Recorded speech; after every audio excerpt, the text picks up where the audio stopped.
New sales data shows that physical games continue to decline. This is our lead story here, not because it's the most important, but because I have some words to say about this. Not that I'm a huge physical game person, like by any stretch, but I have some words. New sales figures from Circana and the game business highlight the rapid decline of physical game sales. In the US, only 2 PS5 games sold more than 10,000 physical copies during 1 week in July, while just 7 titles that surpassed the 100,000 physical sales mark so far in 2026.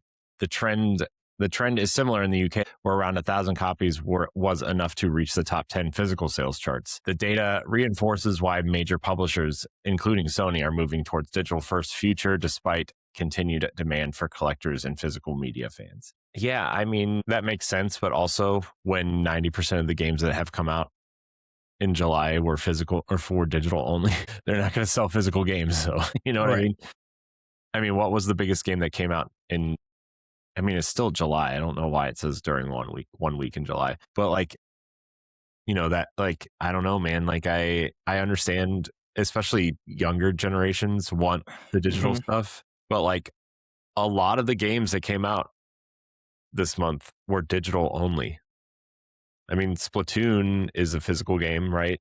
Rhythm Heaven was the other physical that came out this month, right? Or did that come out in late June? Anyways, doesn't. No, it's July. Rhythm Heaven Groove was last week.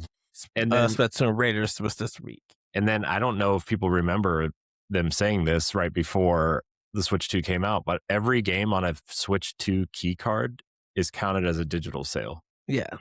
So those don't count as physical games either. So I kind of have it's not that like, don't believe this story. It's just that there's not a lot of context into why here.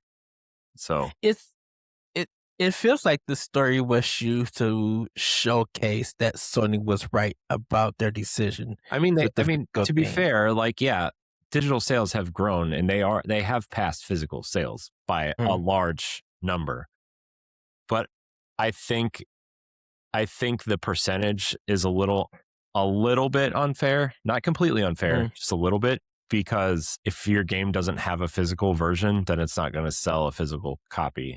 And then, you know, then there's the fact that like some games do release digital first and then physical later, right? Like Mina the Hollower is doing that, right? Like it's going to get a physical edition, but they're waiting for that. So like, okay, so what's that going to mean? So yeah, I don't know.